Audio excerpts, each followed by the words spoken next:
ஓம் ஸ்ரீ வராகிதாயே போற்றி. என் அன்பு குழந்தையே, இன்று இரவோடு இரவாகவே உன் தலையெழுத்து மாறப்போகிறது. இனிமேல் நீ கனவிலும் நினைத்து பார்க்க முடியாத அளவிற்கு அற்புதமான வாழ்க்கையை அழகாய் வாழும்படி நான் செய்ய போகிறேன். இப்போது நீ உன் வாழ்வில் அனுபவித்த வலியும் வேதனைகளும் சேர்ந்து உனக்கான உயர்வை கொடுப்பதற்கான நேரம் வந்துவிட்டது. இனிமேல் நோய் நொடி இல்லாத நல்ல ஆரோக்கியமான உடலையும் மனக்கவலையே இல்லாத சந்தோஷமான வாழ்க்கையையும் நீ வாழும்படி இந்த வராகி அம்மா உனக்கு உறுதுணையாய் நிற்கப் போகிறேன். அதற்காக தான் இன்று இரவோடு இரவாகவே பல அற்புத மாற்றங்களை உன் வாழ்வில் நான் வரவழைக்கப் போகிறேன் என் செல்லமே. ஏதோ ஒன்றை இழப்பதன் மூலம் ஏதோ ஒன்றை பெறப்போகிறோம் என உன் மனதிற்கு நீ சமாதானம் செய்து கொண்டால் மனதில் வரக்கூடிய இழப்புகள் எல்லாம் இலகுவாக மாறிவிடும். இப்போது நீ எதை நினைத்து வருத்தப்படுகிறாய்? நீ இழந்ததெல்லாம் ஒரு பெரிய விஷயமே கிடையாது. இனிமேல் நீ பெறப்போகிறாய் அல்லவா சந்தோஷமான வாழ்க்கை. அதுதான் உனக்கு மூலாதாரமாக இருக்க போகிறது.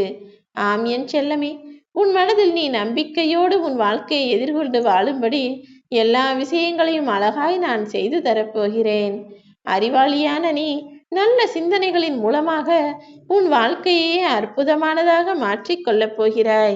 உன் சிந்தனையில் சில மாற்றங்களை வரவழைத்து உன் செயல்களையும் சிறப்பாய் செய்ய ஆரம்பி. நீ எண்ணிய எண்ணத்தை பொறுத்துதான் உன் வாழ்க்கை என நான் சொல்லிக்கொண்டே இருந்தேன் அல்லவா? நீயும் இப்போது பல எதிர்மறை எண்ணங்களிலிருந்து விலகி நேர்மறையாக உன் வாழ்க்கையை வாழ வேண்டும் என ஆசைப்படத் தொடங்கிவிட்டாய். அதனால்தான் நீ எப்போதும் புன்னகை பூக்கும்படி உனக்கான அழகான வாழ்க்கையை அமைத்து தருவதற்கு நானும் தயாராகிவிட்டேன். இனிமேலாவது உன் வாழ்வில் எல்லா விஷயத்தையும் எல்லாரிடமும் சொல்லிக்கொண்டே இருக்காதே. குழந்தையிடமும் மனைவியிடமும் நண்பர்களிடமும் எதை எப்போது யாரிடம் எப்படி சொல்ல வேண்டுமோ அதை மட்டும் சொன்னால் போதும். உன் வாழ்வில் நடக்கக்கூடிய எல்லா விஷயங்களையும் எப்போதும் எல்லாரிடமும் சொல்லிக்கொண்டே இருந்தால் கடைசியில் நீ கோமாளியாக பார்க்கப்படுவாய். உன்னுடைய பலமும் பலவீனமும் கூட எல்லாருக்கும் புரிந்துவிடும். அவர்கள் அதன் மூலமாக உனக்கு கொடுக்கக்கூடிய மதிப்பையும் குறைத்து கொள்வார்கள். உன் பலம் என்பது மற்றவர்களுக்கு என்னவென்று தெரியலாம். ஆனால் உன் பலவீனம் என்பது யாருக்கும் தெரியாமல் நடந்து கொள்ள பழகு. மனிதர்கள் என்றாலே பலமும் பலவீனவர்களும் நிறையும் குறையும் கொண்டவர்கள்தானே. ஆனால் நீ தொடர்ந்து செய்யக்கூடிய முயற்சியின் பாதைகள் சரியாக இருந்தால் அதன் மூலமாக உன் வாழ்க்கையும் இனிமையானதாக மாறிவிடும்.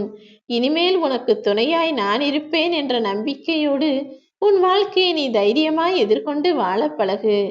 கஷ்டம் வரும்போதோ அல்லது மனம் சோர்ந்து போயிருக்கும் போதோ உனக்கு உதவி செய்ய யாராவது ஒருவரை நிச்சயம் உன் கண்கூடாய் நீ பார்க்கத்தான் போகிறாய்.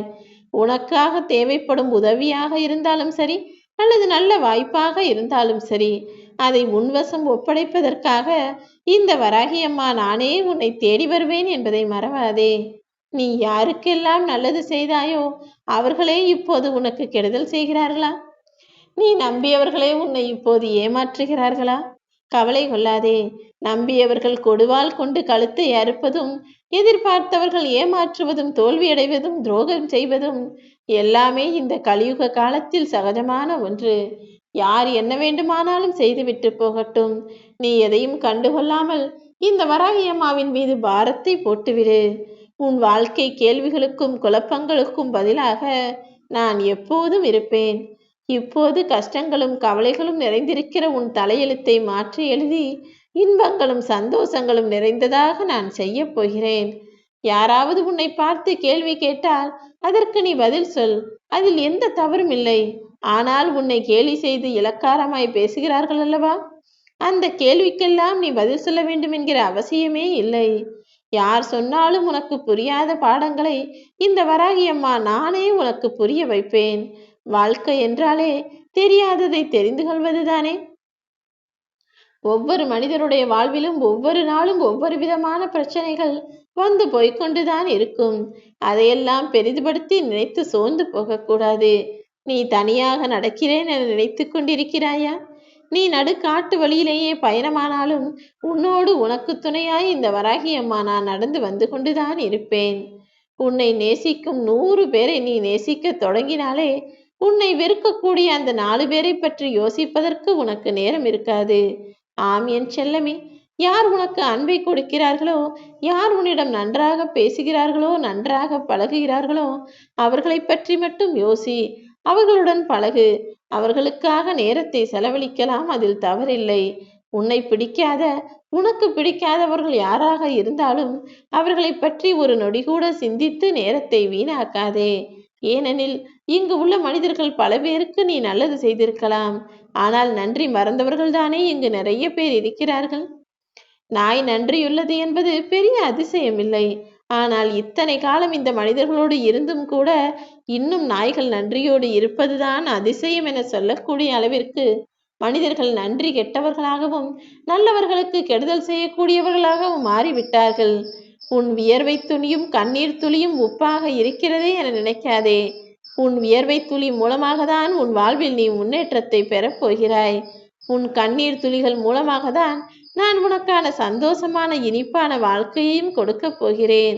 நீ வருத்தப்படாமல் உன் வாழ்க்கையை வாழும்படி உனக்கான வசந்த காலத்தை நான் வரவழைப்பேன் என் செல்லமே. நீ ஒரு விஷயத்தில் ஒருவரால் ஏமாற்றப்பட்டு விட்டால் அதை உடனே பெரிதாக நினைத்து கொள்ளாதே. இதைவிட எத்தனையோ விஷயங்களில் மிக பெரிய அளவில் ஏமாற்றக்கூடியவர்களை இன்னும் இந்த உலகம் பார்த்து கொண்டுதான் இருக்கிறது. இனிமேலாவது நீ அடுத்தவரிடம் எச்சரிக்கையாக பழக வேண்டும் என ஒரு அலாரத்தை தான் உன் கண்களில் காட்டியிருக்கிறேன். இனிமேலாவது யாரிடமும் ஏமாறாமல் கவனமாய் எல்லா விஷயங்களையும் செய்ய பழகு என் செல்லமே. இந்த பூமியில் மனிதர்களுக்கு துணையாய் வருவது அவரவர்கள் செய்யக்கூடிய புண்ணியம் மட்டும்தான். நீயும் உன் பாவ செயல்களை குறைத்து கொண்டு அதிகம் புண்ணியம் செய்யும்படியான ஆளாக இருந்துவிடு. தேவையில்லாமல் இந்த மனிதர்கள் யாரும் யாருடனும் பேசுவதும் கிடையாது, பழகுவதும் கிடையாது. நீயும் யாரையும் முழுவதுமாக நம்பிவிடாதே என் செல்லமே.